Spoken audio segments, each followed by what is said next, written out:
Good morning from the kitchen, folks. Today I'm going to be making a pretty straightforward apple and mixed fruit turbo cider.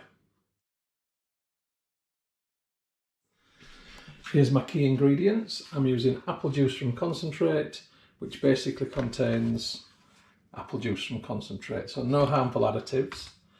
And I'm also using this innocent bolt from the blue guava, lime, apple, coconut water, blue spirulina and vitamins drink.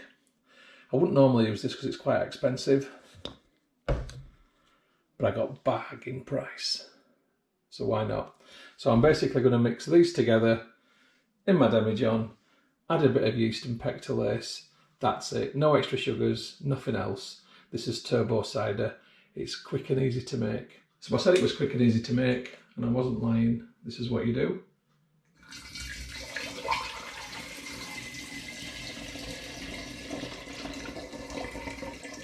What a great colour.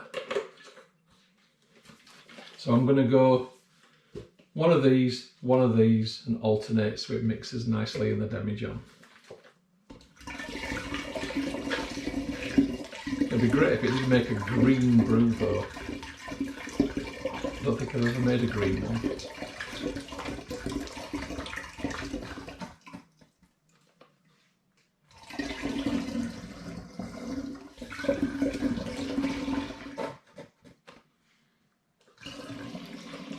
It's nearly full. I'm just going to add a little bit more apple juice to it. Okay, I'll just leave a little bit of space on the top so it's got room for a krausen. So I'm just going to take the original gravity. That takes a bit of the liquid out of here as well. So I've got, space from there for a krausen, the foamy head on top. It might be enough and it might not be enough. If the krausen starts to come through the airlock, then I'll simply put a blow-off pipe in, so it's no big deal. So let's test the original gravity. It won't be massively high.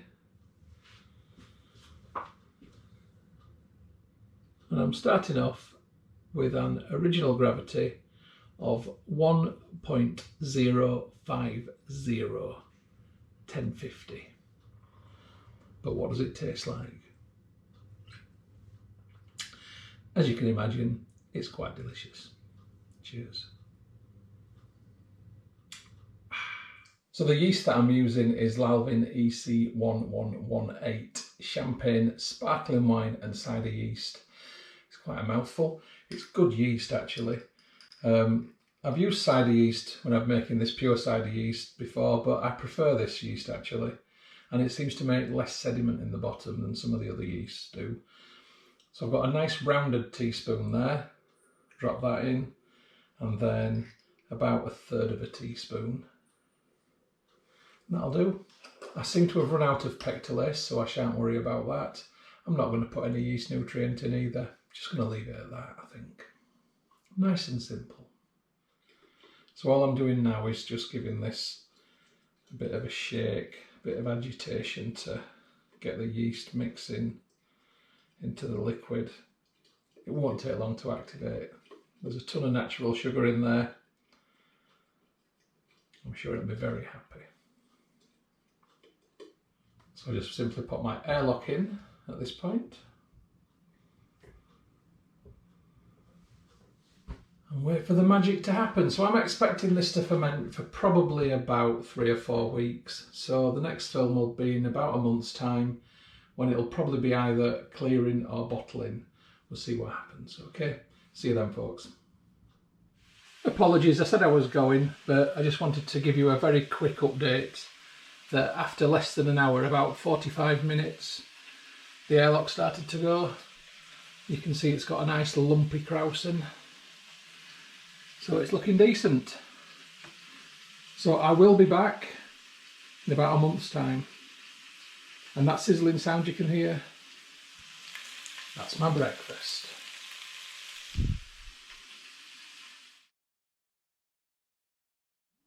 Good morning from the kitchen, folks. It's my apple and green mixed fruit cider racking off day. Let's have a look at it. So it's been in the demijohn for 26 days. Fermentation has all but stopped according to the airlock.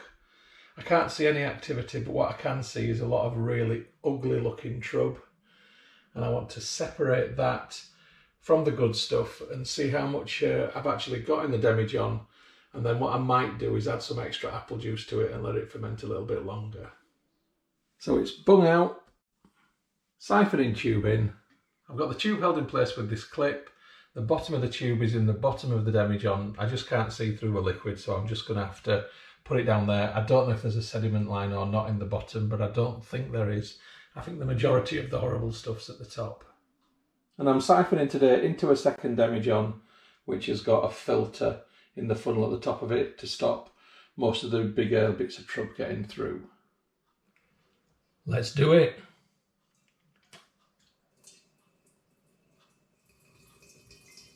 It doesn't look too bad in the pipe actually. So while that's going in there, I'm going to pop some into the hydrometer tube as well. Just 100 ml sacrifice. I won't put that back in case of cross-contamination.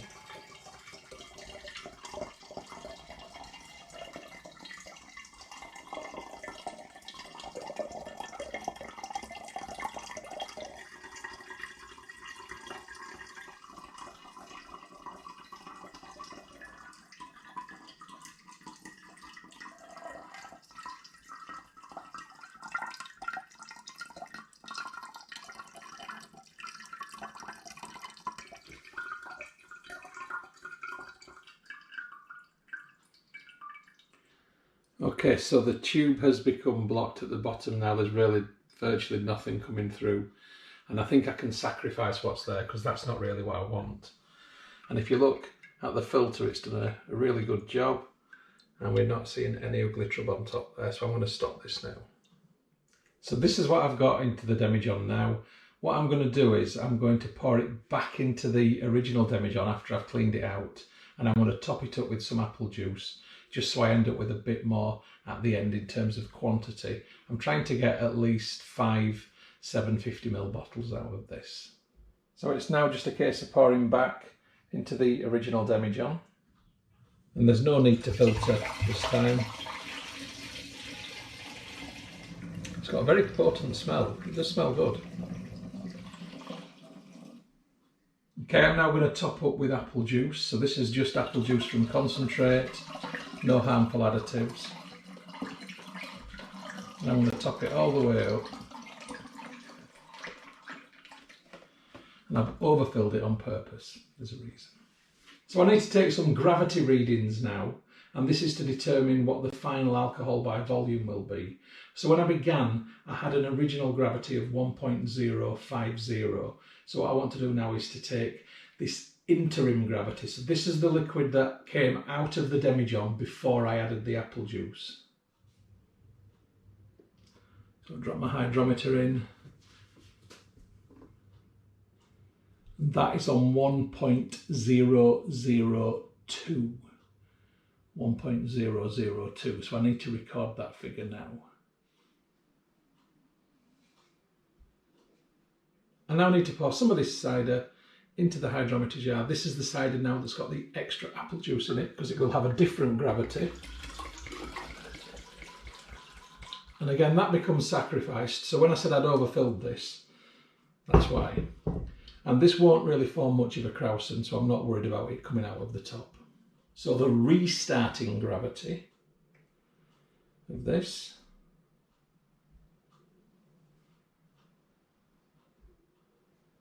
is 1.008.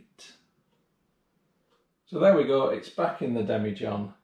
And I've got my gravities labelled on there. My original gravity, my interim gravity, and my restarting gravity. So the next film will be in 2 to 3 weeks' time when it comes to either clearing or bottling. We'll see. So I'll catch you then, folks. Good evening from the kitchen, folks. It's my apple and green mixed fruit cider bottling day. Yes, bottling, not clearing. I kind of like the fact that it looks like the Incredible Hulk. So I am going to bottle as is, And it might clear a bit in the bottle, but I'm quite happy for it to have this sort of colour because it is a bit different, isn't it? And I like a bit of difference. The thing is, am I going to continue to call it apple and green mixed fruit? It's not really the catchiest of names. I kind of like the colour. I like the sort of fact that it looks a bit like the Incredible Hulk. So I'm going to call this my Green Monster Cider. So it's bung out, siphoning tube in, holding the tube in place with this clip. The very bottom is in the bottom of the demijohn. It will pick up a bit of sediment, but the first bit that comes out is going into the hydrometer tube. Right, let's do it.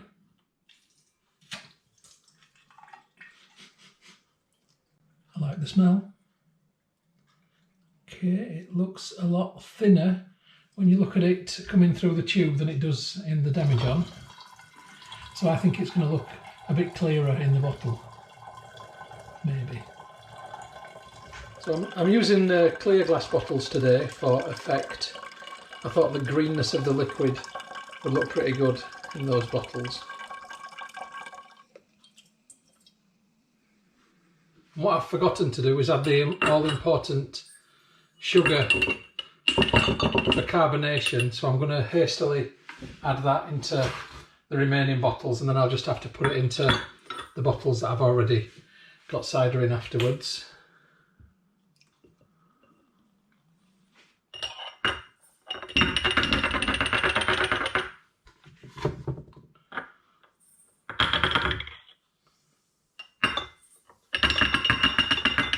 And that's why you should put the sugar in first.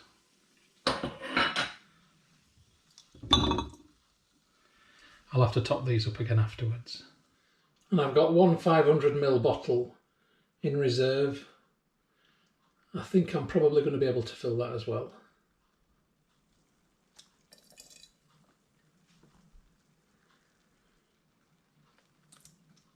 Let's top the other bottles up.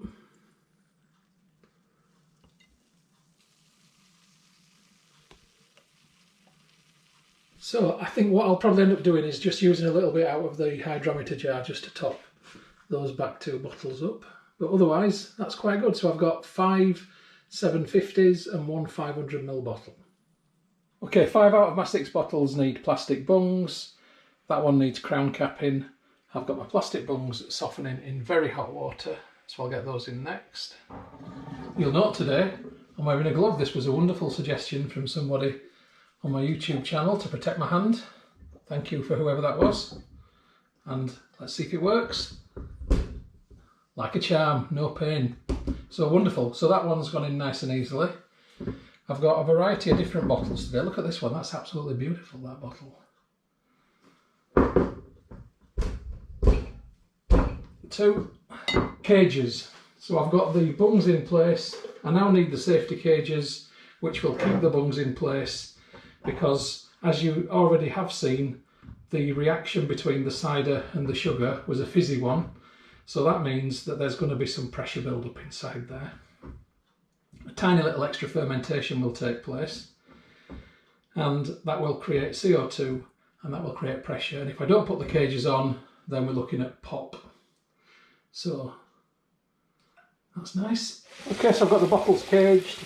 I'm just giving them a rinse now to get the sticky residue off, because I want to label them, but I don't want sticky bottles because that's grim. So I'm now just going to rinse all of these. So there we go. 5 clean bottles standing on my sink. And now I've got the wonderful job of capping this one. So I'm capping with the Predator. This just goes onto the bottle which is in the sink. It's stood on a silicone mat so it won't slip. Fair to say it's my least favourite job, but when it works well. And when it doesn't, it's horrible. That's worked well. There we go. That's capped nicely. So I'm just going to wash this one under the sink to get the sticky off and put it with the others. So while I'm waiting for the bottles to dry, I'm going to take the final gravity of this cider. Let's drop that in. And this is finished on a final gravity of 1.002. 1.002. Okay, I need to work out the alcohol by volume. This is a little bit more complicated this time because of the fact that I racked off 4 litres and added an extra litre of apple juice midway through the brew. So this is how I'm going to work this out. And I need to thank Adam from the Turbo Ciders Facebook group for helping me with my maths here, because I wasn't even sure at first. But this is how it should be. So I take the original gravity of 1.050 and I deduct from that the interim gravity, which was 1.002, which equals 0.048. I multiply that by 131.25, and that equals 6.3. So at the point of racking off, my cider was 6.3%. And I racked off 4 litres and then added another litre. So I diluted this by 1/5 by adding that extra litre. So I need to work out what 1/5 of 6.3 is. So 6.3 divided by 5 equals 1.26. So then if I take 6.3 and I minus 1.26 from that, that leaves me with 5.04%. So the cider, after I'd added the extra litre of apple juice, was diluted from 6.3% to 5.04%. Now, I need to keep that number in mind. So when I then restarted the fermentation after I'd added the apple juice, I took the gravity, and the gravity with the extra apple juice in was 1.008. Now, I've just taken the final gravity, so I deduct from that, and that was 1.002 again, and that equals 0.006. So I multiply this by 131.25, and the effect of adding the extra litre of apple juice is that it increased the alcohol by volume by 0.78%. Not much at all, really. So then I take this figure and I add it to the 5.04, which was the percentage of the cider before the final gravity. And this gives me now a cider where the final alcohol by volume is 5.8%. So a little bit more complicated than usual, but that is the final ABV of my Green Monster cider. So there we go, I've got my labels made up in a very simple Microsoft Word template. I'm just going to print these off now.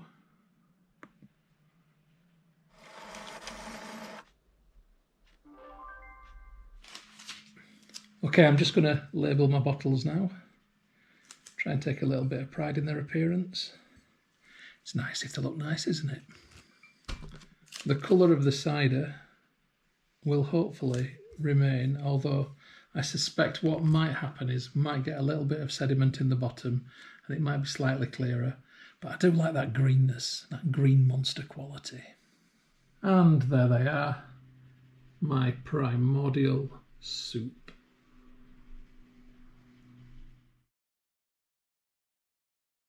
So in terms of conditioning, this is nice and easy. It's summertime, the house is warm, it's always above 20, and it will be for the next couple of months.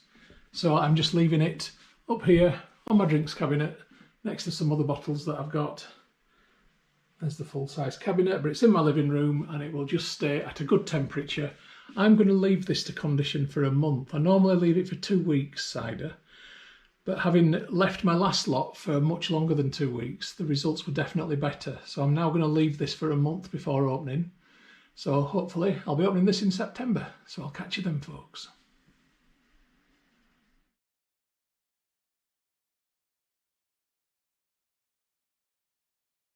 Good evening from the kitchen, folks. It's Green Monster Cider opening night. So this has been in the bottle for a month. Quite excited to see how it's turned out. I can see that the bung has raised very slightly. Now that's possibly a good sign that there's some carbonation. Fingers crossed. I'm looking, obviously not going to get a clear pour because it's Green Monster, but I'm looking for something that hopefully tastes nice and has got a bit of fizz. What am I going to get? I don't know. So let's just find out. So just very gingerly taking the cage off because I don't want the cork to come flying out in case it is over-carbed. And there we go. And now let's just get this bung out and see what happens. Am I going to get a pop? I'm going to get a sore hand. Right, bit of tissue. Blue roll, what would you do without blue roll? Right, let's see if I'm going to get a pop. Ooh, not much of a pop, it went, but it's fizzing. Right, I can hear it. Let's see what it's going to look like. Oh, we've got a sparkler. Look at that, ladies and gentlemen, and everybody in between. Enjoy. By heck, it's got a cracking head, that has. Right.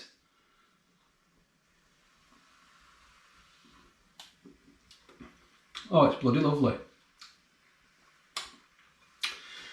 It's got a really nice, generally sort of green mixed fruitiness to the quality of the flavour. I mean, it's hard to describe. You've got apple there, you've got zestiness, you've got like a lemoniness to it. It's lovely. It's really nice. I think there's even a bit of pineapple in there. I mean, the Innocent Smoothie had so many different ingredients. It is pretty much like a fruit party in your mouth and everyone's invited. Anyway, this for me is a winner. I'm going to enjoy this tonight. Have yourselves a lovely time, folks. Cheers, and I'll catch you on the next brew.